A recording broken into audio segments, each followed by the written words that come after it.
Hi everyone, thanks for joining me and my lovely guest Paul McCluskey. We're here today live on our podcast, the Spotify podcast, Coffee Catch Up with, and we're going to be talking all about law firm sector finances and risk.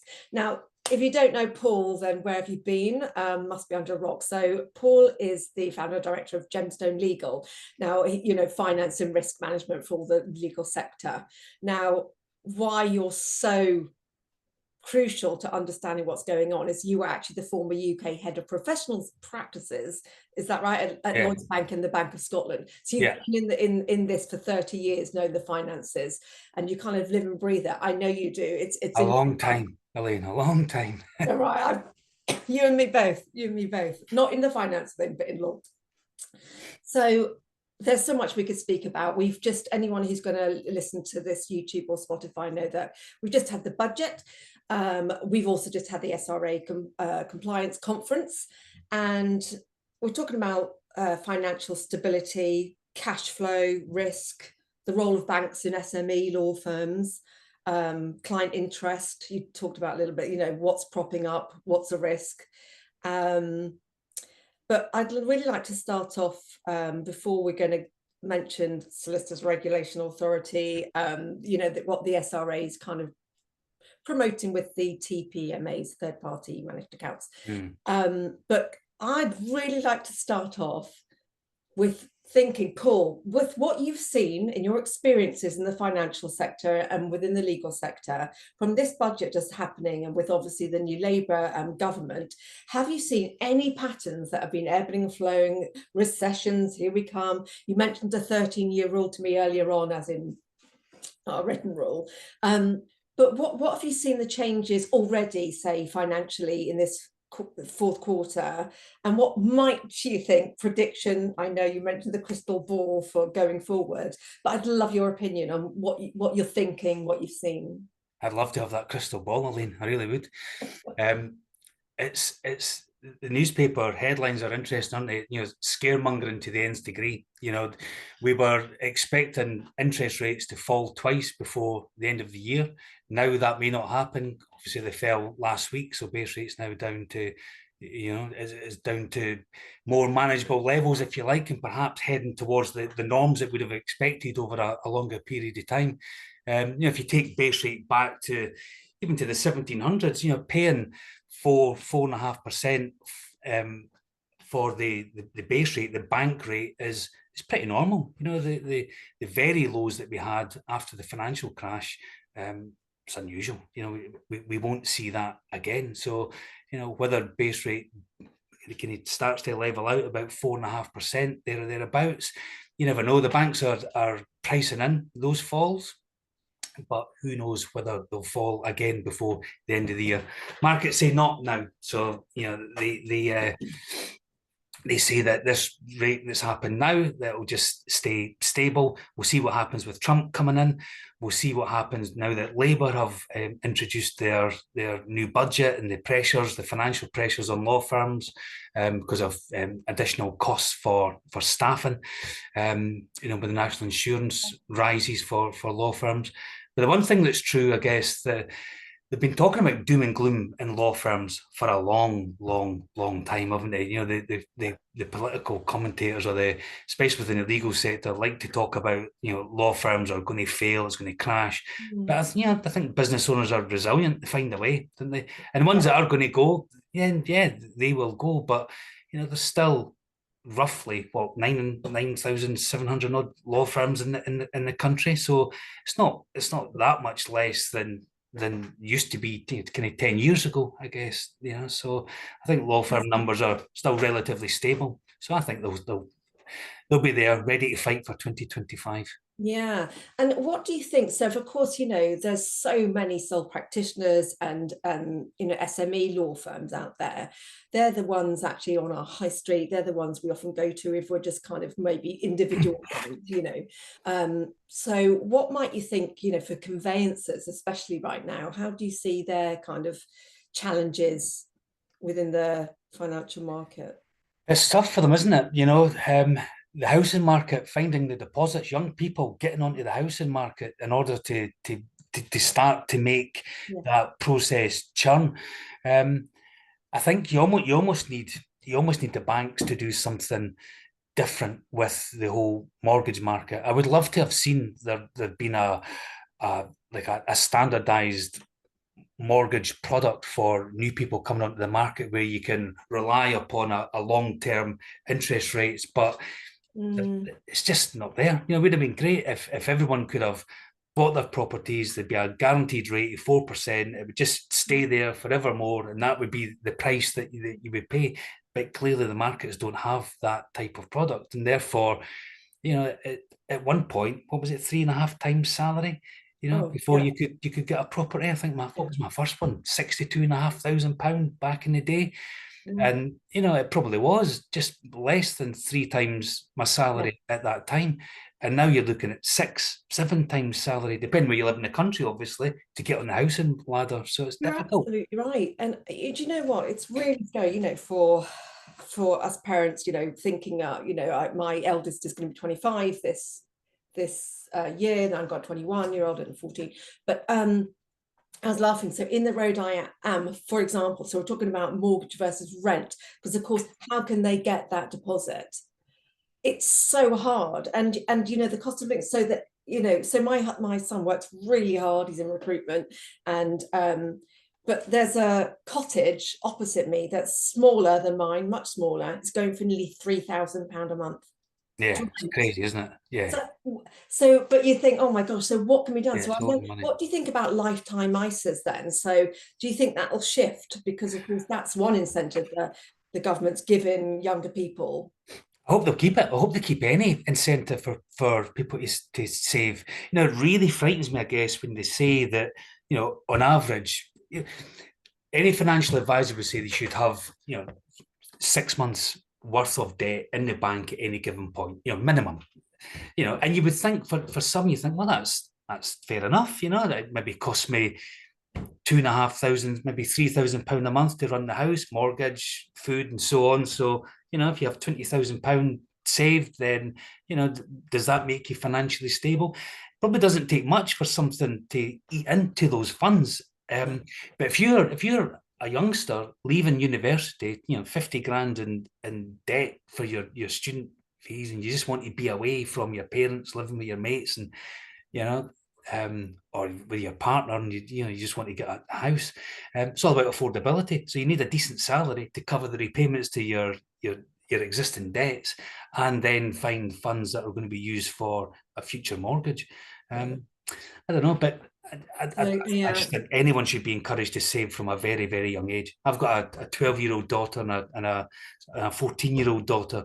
The 14-year-old would spend her cash the second it touches her hand, is gone. And the other one saves. She's a saver, and she has lots of money in comparison to her age. But I guess we are, you know, England and Scotland, Wales, you know, the British Isles, we are very much you know, invest in property still, aren't we? Even though I know the leasehold law is going to changing and pushing it, but for conveyancers out there and small kind of firms who are thinking, God, if conveyancing's not working, shall I kind of, where's the risk with all that? Let's do a bit of probate work on the side, you know, and it's for the small law firms, it's always a little bit of a risk, isn't it? Thinking where are we balancing? It's cyclical, isn't it? It's definitely cyclical, and the economy needs house building, and the supply chain that fits onto house building is incredible. You know, they're talking about the targets they've got for building new houses.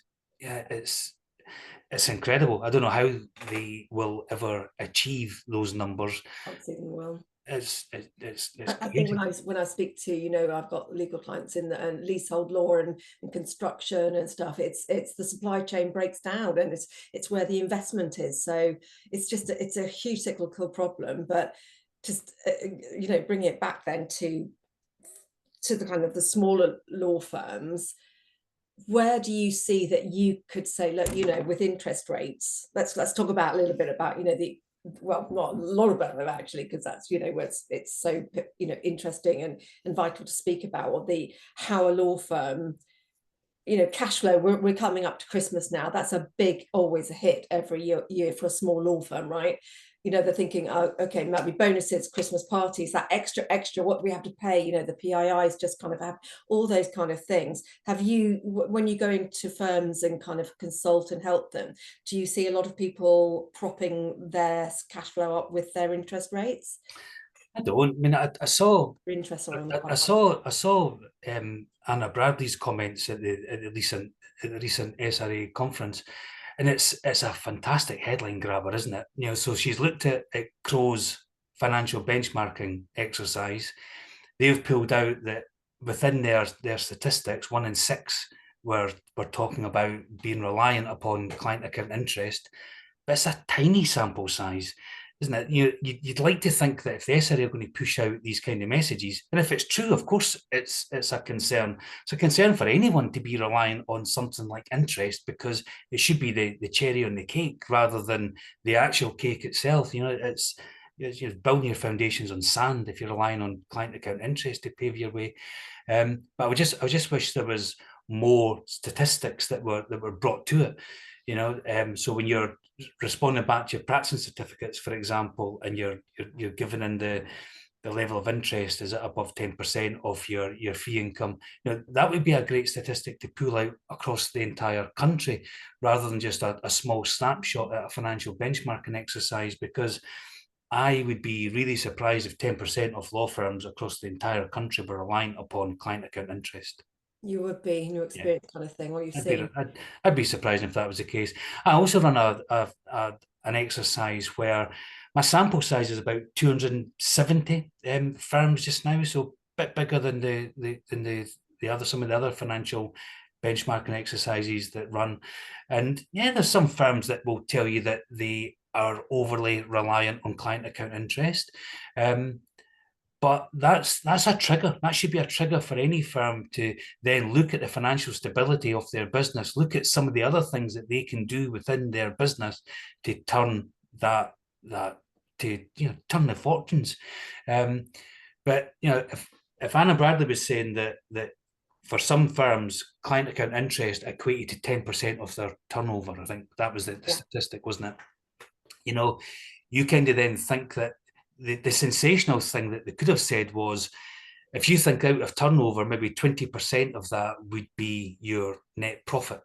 You know, so you know, if you've got a firm at £1 million and therefore the profit that comes out of that is £200,000. You know, if you then put £5 million on deposit for a prolonged period of time, you could start generating those kind of returns. So then, you know, now you're then talking about a law firm that has 100% reliance on interest, which equates to their 100% of their net profit.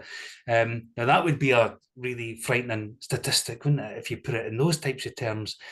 But like you said, it's a media grabbing headline to kind of shake people up, remind it's kind of a fear factor from the regulators, like you must be regulated to the T, and therefore it's kind of you think if you were a probate firm in London and Chelsea, you don't need to do a lot of transactions, so therefore let's just say you've got a relatively low turnover because your fees are relatively low because you're not doing a lot, but the times for the courts to grant probate is could still be a long period of time. The values of the properties and the assets perhaps that some of the higher net worth individuals may have, so if those funds are sitting there in a law firm's client account for a period of time, not because the law firm is trying to do anything untoward, just the time it takes to grant probate for them to then distribute the funds, that would then allow them to generate additional income from client interest. Yeah, that's such a good point. If you were that same firm, if they were in another area of the country where house prices were modest, you'd have a very different position. The client account interest wouldn't be the same because the value of that estate would not be the same. So it really is tailoring your kind of like anything, it's got to be tailored to you, your audience, your clients, and kind of the health of your own blind account, I suppose. Yeah, financial stability law firms, then, it's about behaviors, isn't it? It's never ever about money. It's absolutely always about behaviors. And I have a financial stability scorecard that we use. And then you're trying to pull out from law firm leaders, how do they manage their finances? How do they kind of promote good financial governance within their business? Do they have the correct policies and controls and procedures? Are they managed? Are they monitored? How do they tweak it? How do they incentivize the staff to do better and save money for the business and so on? It is just a business, isn't it? It may be a law firm, but it's just a business. I think people, it's very much that GP, I'm the lawyer, that kind of years and years ago before advertising. People don't think of it. It's a business, and you're there to make a profit. But talking about the cash flow and the incentives as well. It's really, I wonder that I've seen in my experience, but it'd be interesting to ask you, Paul, what you think. So of course, you've got a legal cashier, even if they're coming in as an agency or they're there, they are just looking after the cash flow that's coming, not just look at, we've got a massive job, but you know what I mean? They're not there as a financial advisor. They are there to keep it safe, keep all the double ledgers and everything really on tight. And then you might have the accountant to do the audit, making sure everything's okay for the regulator. But actually, how often do you get a financial advisor coming in, or do you know, it's a great point. At one point, that used to be the job of the relationship manager. So I looked really? after, I had about 3,000 firms across Scotland and Northern Ireland and England. About 108 relationship managers that were Lexel accredited and trained, and we tried to internally within the bank help them understand the nuances of managing a law firm so that they could go out and talk to the law firm owners about finance and actually get under the bonnet and get to understand the business. But then banks changed. They took their eye off the ball of legal practices. More and more firms were pushed into the call center environment, and relationship managers in a call center just do not have the time to even invest in understanding the nuances on a law firm. Never mind the SRA accounts rules. Actually, just they don't have the time to spend. They don't have the time to spend with understanding the strategies. So that's gone. And then I see accountants not offering that information. Some will, and that's great. I have one client where the accountant is almost part of the management board. They're pulled in, they help set the targets, they help set the objectives, they help have discussions with staff. But I think far too many accountants, they'll produce the financial year-end results. They might produce the AR1, but are they being proactive on providing that type of advice to help them financially, or to help their financial stability? I'm not entirely sure they are. So I have a lot of conversation about my clients. I'm a Lexel assessor as well. So, Section 2 in Lexel is all about the financial management of the business. And so I'll talk to a lot of these firms about just methods. What are they doing to turn the dial on their performance? Yeah, and I think, I know with the when the Legal Services Act came in and we had the new models like the ABSs and everything, it was quite interesting to see how maybe a partner would come across and be a, not a lawyer, practicing lawyer, but there'd be maybe an accountant, like a business head. It'd be, I guess that they're thinking pure business role then, aren't they? In that, okay, we've got to make a profit. This is a business. Have you worked with any ABSs and I do, yeah. So I help some ABSs go through the application process. Get them set up and build their office manual, put the procedures in place, and then provide ongoing COLP support and COLP and COFA support for the firms. Okay. So I've got some that are, well, no, some. A portion of my clients that are ABSs, where non-lawyers have come in, they've built a platform from the ground up. The platform would destroy the normal kind of practice management systems that we see. Their one is incredible. The one that they've built for themselves. You would never think they're working in a law firm. Actually, the phone rarely rings. They've got the full interaction with the client online. Clients can log into a portal, see exactly what stage it's at, raise any queries with anything that's going on. It's incredible what this firm does. And I've others that have come in, they've taken the chance, they've got a commercial head, perhaps they know someone else that it pulls up the position of Colt, leaving them to run the legal aspect of the business. But for everything else around finances, risk, business development, marketing, HR, running the people and so on, then they're providing that type of expert advice into the firm. It seems to work well. It's yeah, I can't see why it wouldn't work well, because that person's thinking, right, I'm starting up a law firm, I'm a senior partner, I'm a litigator. Often they're the ones who started off, kind of thing. They've got that drive, but actually they might not, they're practicing, they've got that head, and actually they don't have time often to be looking after the finances. So having someone come in, either as an employee or someone like you, to kind of come and say, just look at my finances. I think any small business, to be fair, or any business actually needs that, because when I had Pickled Ginger, the first thing I did when I could afford it, I had an accountant, because that's not my thing. But she didn't tell me what to do. She just said, well, oh God, did you know you're the VAT But actually I think I probably would have really benefited from someone coming in. Exactly. So I'm a small business. My accountant gives me no advice whatsoever on anything that goes, nothing. So you would think that towards the end of the year, she's working on your year-end accounts. If you've had a good year, it would not take much for them to pick up the phone and have a discussion with you about your business, your performance. Have you thought about putting more into pensions? Have you thought about anything to try and save some? No one likes paying tax, right? No one wants to pay tax. So I just think that professionals should be there to offer advice to their clients. That's the whole point, isn't it? Because it builds trust in that relationship. Actually, it's like, it's like, actually you're giving me a bit of free advice, I am going to be loyal, I'm going to stay with you, and when you have to put your prices up because of cost of living or whatever, I'm going to stick with you because you're invaluable. Develop the relationship and build value. A trusted advisor almost, isn't it? Yeah, but I do get it for SMEs in the law firm. It's like, it's often so tight. Can we afford to get an IFA in? It's like, I don't know, and what might they find? But then it's a case of, what, don't worry, the quicker you jump on any risk, be it with client interest, being propped up or something or not, the quicker you can sort it out. But I think a lot of, what we've seen beforehand, I guess when working the Isle of M or something, people are always a little bit nervous to put their hand up before it's okay, get it sorted beforehand. But I really want to speak now. I'm going to speak about third-party managed accounts. It's been rumbling, the TPMs, it's been rumbling and rumbling and rumbling, and all the hoo-ha about client accounts for law firms. I'd love to hear about, the history of when it started. You've seen it.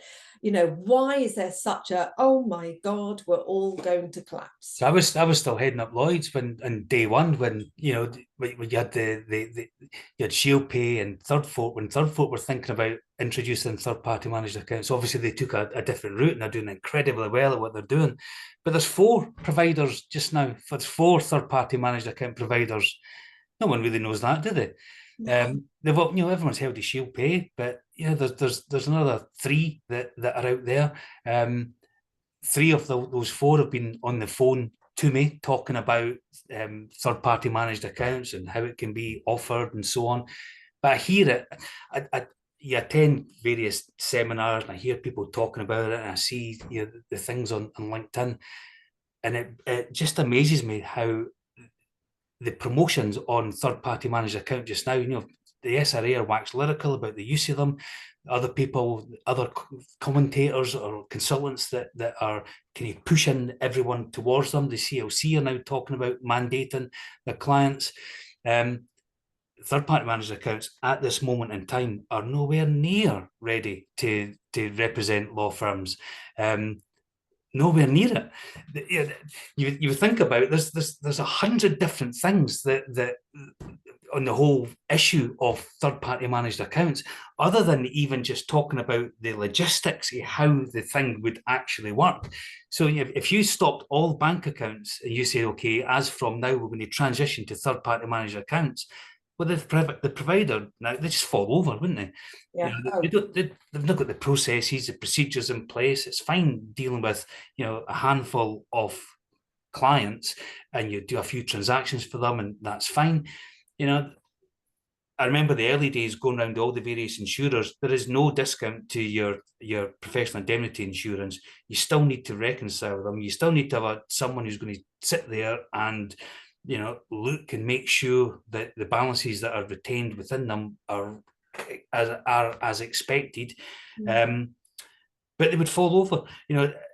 One of the providers talks about offering TPMA. I don't think they've ever offered one ever. I don't think they've ever had any clients ever. So it's just a soundbite that they have.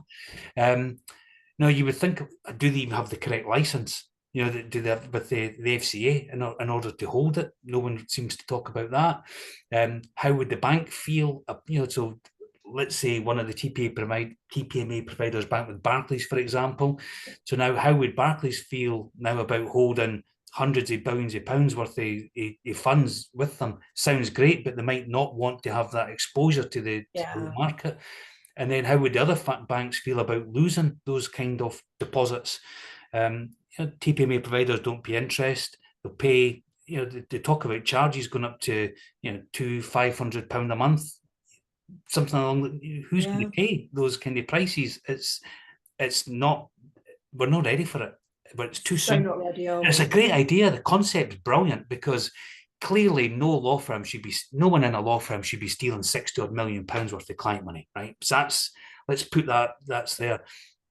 And actually, I think there's a firm in Scotland that I remember talking to years ago who told me that designated accounts, they might have just been pulling my leg, you never know, but they told me that designated accounts were formed in the 1700s because someone in their business back in the day had helped themselves to client funds. And so this was before the Law Society was even formed. So it was mandated then that clients' money should be held within a designated client account. Right. Now, whether that's right or whether that's wrong, I'm going with it. Who knows? Sounds great though, doesn't it? So that's the story we're going with.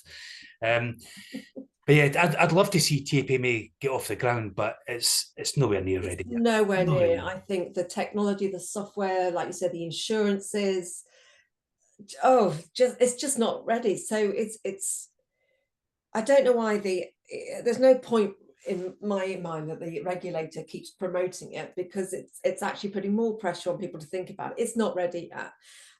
But it takes something away from the regulator, in my view. So, you think that if it was ready and fit for purpose, brilliant. Have the round tables, have the TPMA providers. You need more than one, because if that one falls over, they're all new businesses, effectively new businesses. So, are they even financially stable themselves in order to then look after client money on behalf of the entire market? Who knows? That's another conversation. But if they were ready, the SRA could really kind of get behind it. But just now, when you push something that's not fit for purpose at this moment in time, I think it takes something away from the message. And I think you're absolutely right. With Axiom, like you had said, there was no way that anyone knew that person was going to steal that much money. So, and solicitors have been stealing client money for years, haven't they? So, whether you're stealing money off writing, IHT checks, or you're stealing money off clients' own balances, or it happened. Theft happens as part of it. But how do you stop somebody stealing 65 million quid? I mean, it's incredible. So the internal procedures that are involved with that business, should you be kind of having closer monitoring because of the size? So that's the point, isn't it? It's the monitoring. So, for example, we're kind of saying that it's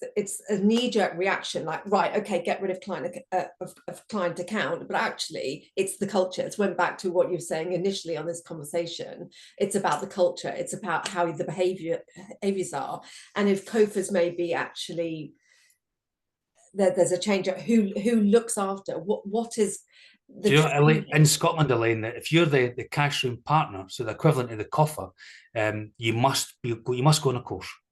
Every one of them you must sit there and go on a course called it was the practice management standard. So you have to complete that course. Now, no one's saying that you're not going to leave the room suddenly a financial whiz, but you're going to leave that room with an idea about what it's all about, some kind of idea. So I think that mandatory training for every coffer on financial management of the law firm to me would be a good thing to do, especially if they're holding maybe even if they're holding above a certain amount of client balances. Maybe they need to attend training, or they need to submit financial information, or the reporting accountant can get more involved in looking at the profitability of the business.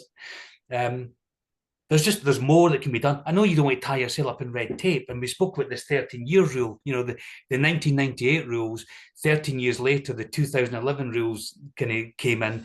Here we are, 13 years later in 2024, and they're talking about getting rid of client funds altogether. But in 98, firms that held money for a prolonged period of time would be placed in a designated account. That was it.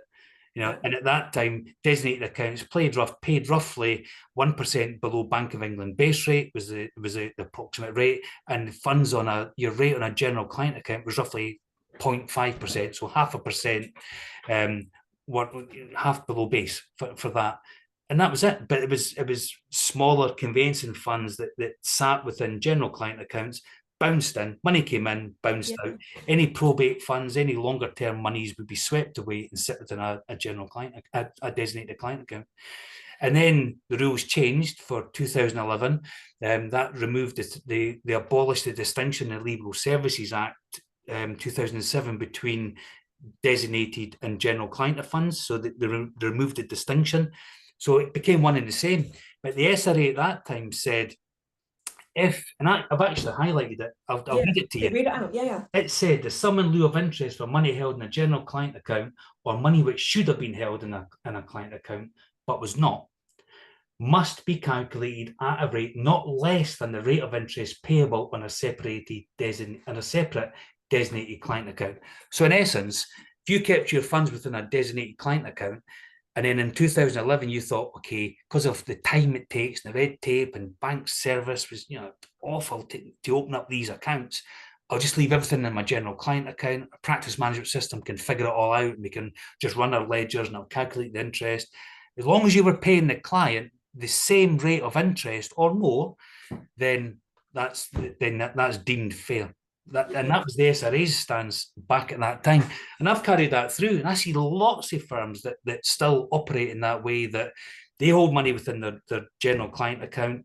They will pay the client the advertised rate on the designated client account. And then if they can then, agree an enhanced rate from their bank because they're holding a larger sum of funds, then fair enough. But at the very least, they are paying the client the same rate as they would have received had funds been placed in a designated account.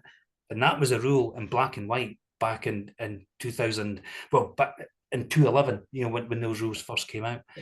But yeah, so if it moves to TPMA, I mean, it takes years as well. So I've worked in migration programs where you're taking a large amount of law firms off one platform onto another.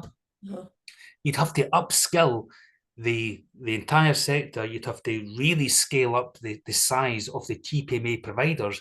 Now, if you're going to suddenly take 8,000 law firms and place them into a TPMA, or ask them to go to a TPMA, who's going to train them all? Who's going to go and visit them all? Who's going to deal with the onboarding, the paperwork, the handling? It would take years for it to happen, like a long time, unless you have got a massive workforce from these TPMA providers that can go out and talk. But who's going to recruit hundreds of staff on the? And it's also the cybersecurity around it, the AML. It's a huge issue because you can see that financial criminals are just be rubbing their hands together with glee, waiting for this crossover. That's like a complete gap analysis for them, Yeah, well, I think Shield Pay and some of the others, they'll have they'll deal with corporate escrow, they'll deal with the payment institutions, so they're kind of well versed in protecting the funds against fraud. It's just the size of the task to migrate, an entire sector. I think that's a long, long way. So it'll be interesting to see what comes out from the SRA consultation. Clearly, law firms like having the control. Clearly, if they make an interest or additional income from the interest, that's going to be welcome for any business, because they are still a business.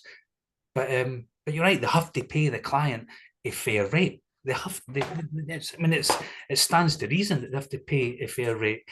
Even when the rules came out in 2011, firms were producing their interest policy, and they were being asked to provide their interest policy to the client separately. I don't see that happening much now, I guess.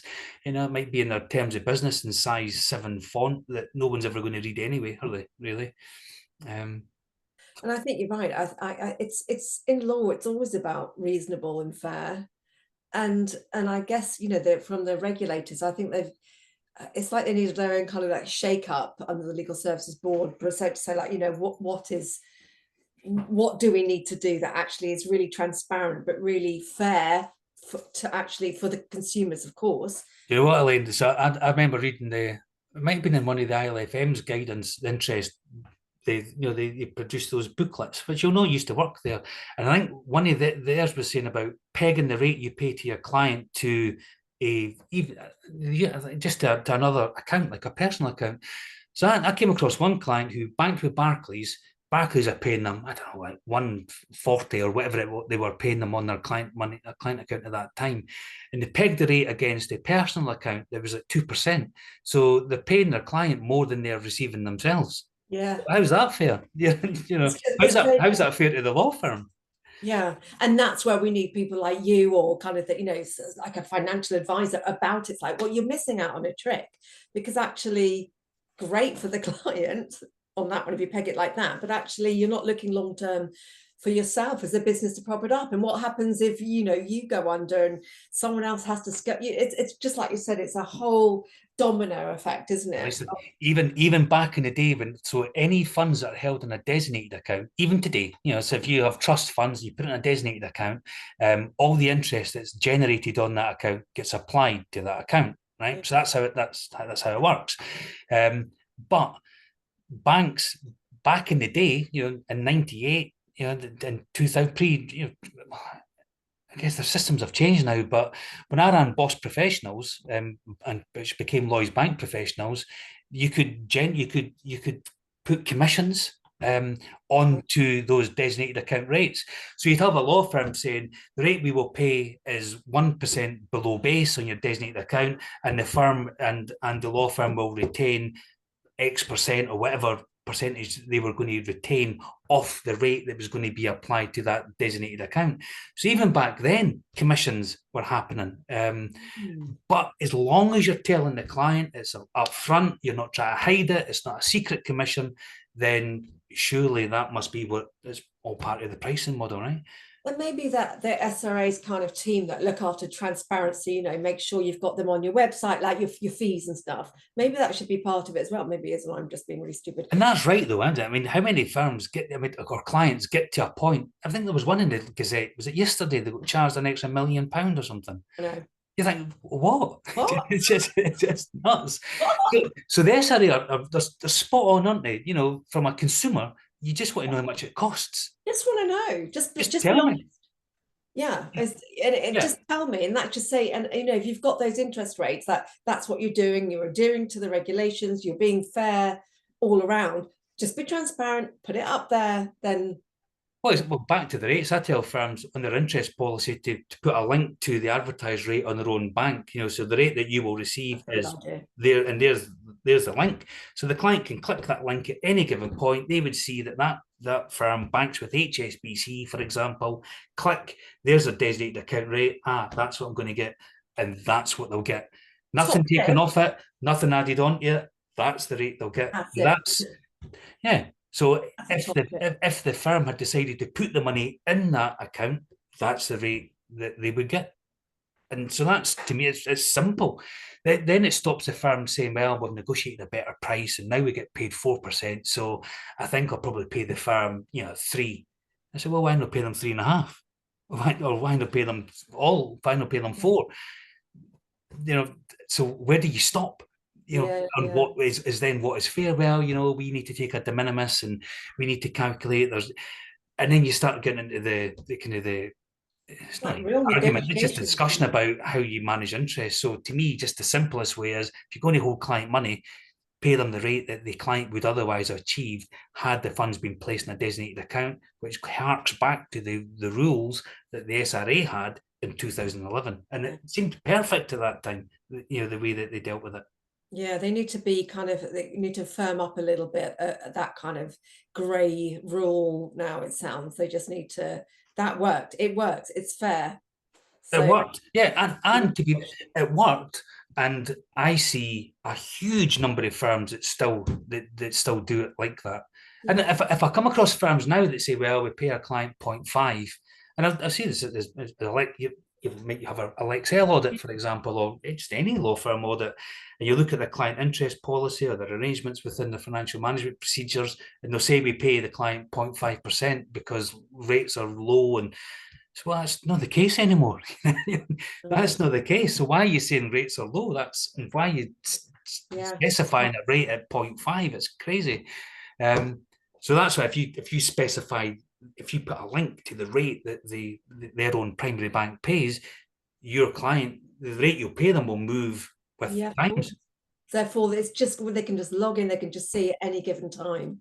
And I really want to I know we're coming to relatively an end, but I'd really love to hear, we're talking about banks now and obviously interest rates and financial stability and the health, but what are the role of banks nowadays in the legal sector? What I'd love, you know it, just kind of, what would you ask any law firm that's a limited company, ask them what the role of their bank is, because the banks, if you want new blood, succession is a big problem for any law firm, right?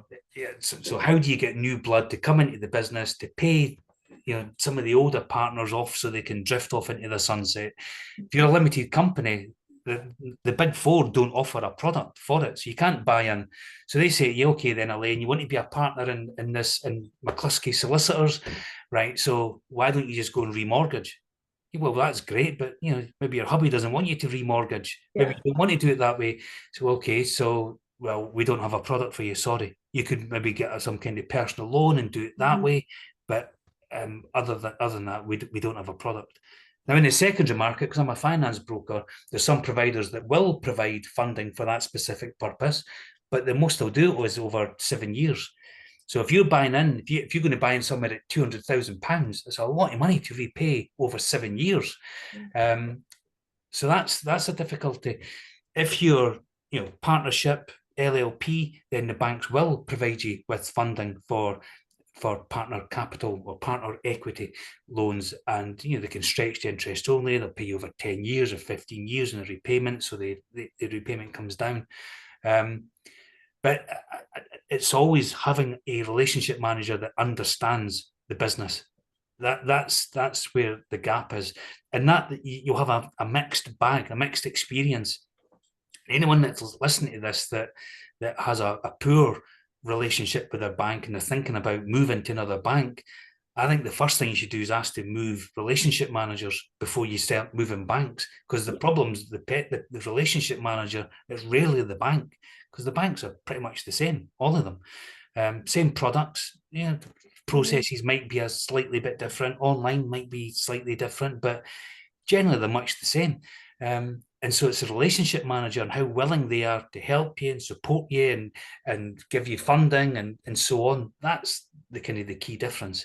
But if anyone is struggling, there's lots of finance brokers out there. Now, I only deal with law firms, so my brokerage doesn't talk to any other type of business, which means that we can have better discussions with the funders, and we have products that are kind of bespoke to the legal sector, and that's we can source those kind of products. But any law firm leader could develop a relationship with a broker that just gives them an idea of what is good out there in the market. Because if somebody comes to me for funding and I know that their own bank could do a better deal, I'd tell them to go to their bank first and foremost. Let the bank say no, then come back out to me and I'll try to find something. But if they can find it from their own bank, then that's what they should do first of all. Generally, the big four are cheaper as well. Interesting, isn't it? Because I guess people think it's a new market, so somebody else might be trying something else. But I guess they're so much bigger because of the law that they're able to give better. Well, the professional indemnity insurance rates for Lloyds, for example, are incredible.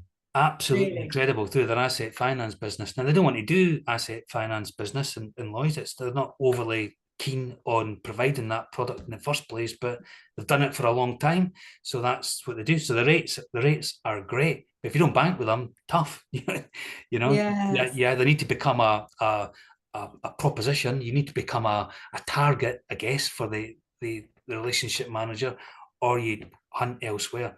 But then what hoops you need to jump through in order to get the funding from banks. And if you're up to your eyes in your overdraft and you don't want to be overexposed and they're asking for personal guarantees that link in with all the other funding, then do you really want to do it? So there's answers out there. It's just really talking to a broker that cares. And there's a new change, actually. People might not realize this.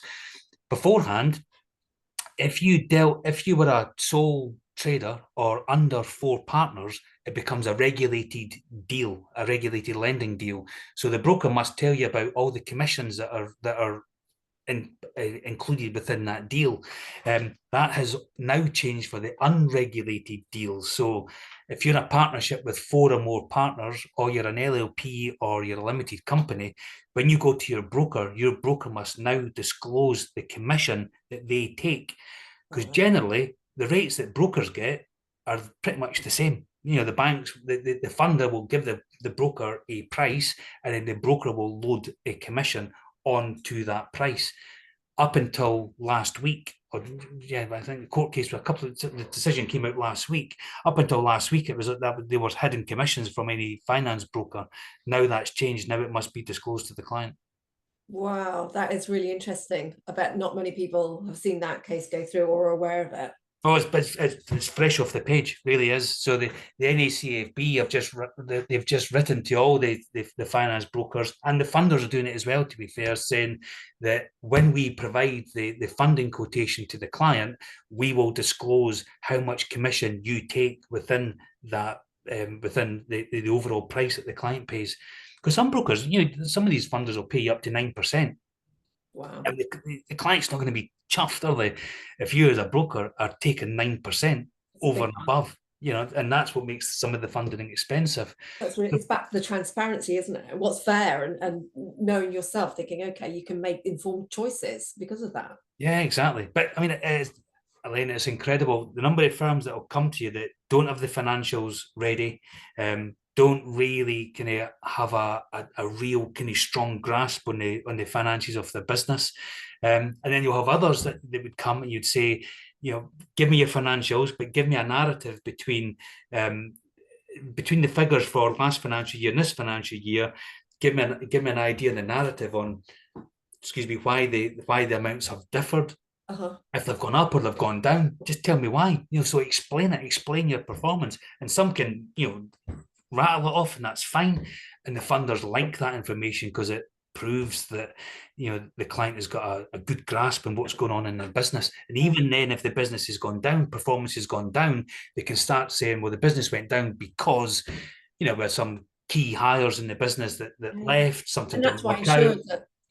Insurers are very similar with that. Like, just tell us, because if we know it's gone down because of so and so, then we get it, and it's like, okay, we can see that it's being transparent. Exactly, yeah. What you do next year to make it go back up again, exactly that. And I guess that's the skill of a broker to try and tease that kind of information out to then submit the deal into a funder that gets the business funding for them. So that's the important part. And what have you seen with, like, say, because succession is such a huge one, the escape fund, and versus how many like M&As are going on? Are you seeing kind of any patterns with that? Yeah, and thankfully I don't get too involved in M&A because it's a long task, isn't it? There's a long process. you know, a lot of my friends that deal in M&A, it's a slow burn, isn't it? In order for you to get paid, it's a slow burn. I need to Like feed litigation. I need to feed the goldfish, you know. Yeah, yeah. um, but yeah, so I always remember Anne Hanretty's book. I've got it in hand here. I've got it to hand here actually. So she might like this plug. Mergers with the hindsight to benefit, and she was talking about M&A activity that goes on, and the finding or the experiences of the law firm leaders and how they dealt with M&A. And it's always culture. It always comes back to culture, behaviours, and how people Behaviours, are, and yeah. knitting teams together. But I've got some clients that would happily sell, but they're kind of, I don't know, they still want to hang on to the business, the staff being looked after, the clients being looked after, but perhaps the person that wants to buy them would just, you know, strip Ruin that this stuff culture. out. Yeah. You just don't know, do you? So yeah, delicate conversations. I'm glad I don't do M&A. It's too hard. It's too hard.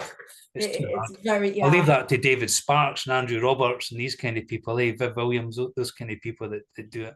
I mean, but yeah, exactly. Now I was at Derby's before it became Knights and stuff, and that was so fascinating. But I was also the paralegal at Guinness Brewery, Right. so I know it's in-house. But then I was part of the M&A team that became yeah. So when we merged, take over, whatever you want to become, of course, Diageo. Yeah, huge. It's like it's a massive, you know, factory of really complicated work, and then, you know, you think one thing and then you find out when it's happened something else, you think, oh god, yeah. It's tough, isn't it? You know, two badly run law firms clash together don't make one great don't make one great law firm. They just mean a bigger law firm that's not well run.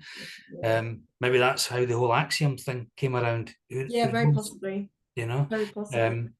I think there's so much there that people want to know that So you know much.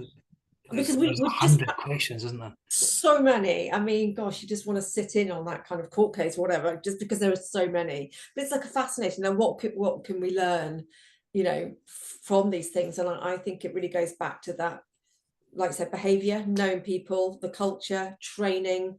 And there's always going to be someone who really, really pushes the boundaries.